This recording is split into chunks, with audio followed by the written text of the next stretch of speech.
Hello mga ka-Family's Choice! This is Lavelia Sampilo from Love Cakes. At ngayon, isi-share ko sa inyo kung paano ko ginawa itong aking Christmas brownie fruit cake.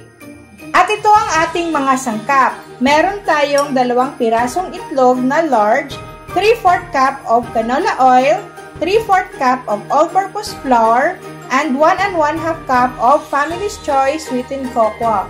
So, nakita nyo na hindi na tayo dito naglagay ng sugar kasi yung ating gamit na Family's Choice sweetened cocoa ay meron na siyang sugar, flavoring, and salt. At meron din tayo ditong 1 cup of candied fruits at meron tayo ditong 1/2 cup of nuts. At ngayon, combine lahat natin ang ating mga sangkap. So, unahin natin yung ating itlog.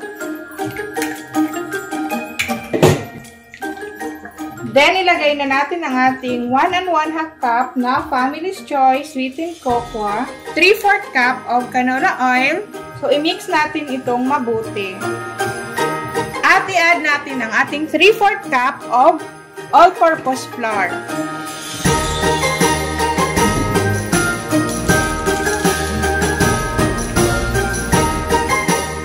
Then, ilagay na natin ang ating nuts. So, hatiin lang natin ito.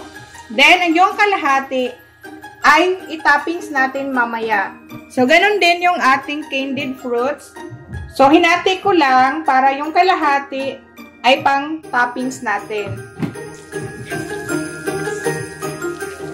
So, ayan, kapag wala na tayong makitang harina, so, pwede na natin siya ilagay sa ating pan para lutuin na natin. So, ang sukat ng aking baking pan is 8x8.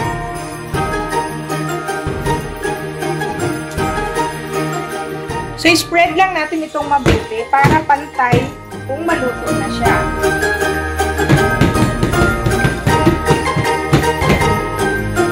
At yung natira nating candied fruits at saka itong ating nuts, ilagay na natin siya sa top para magsisilbing decoration sa ating brownie fruit cake.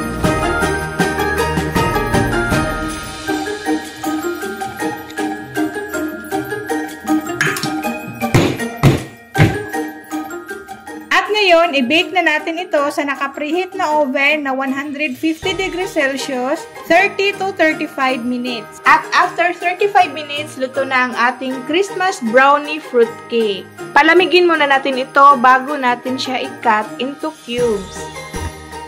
At alam niyo ba na ang Family's Choice sweetened cocoa ay mabibili sa mga leading supermarkets across Visayas at Mindanao at sa mga baking specialty stores in Cebu.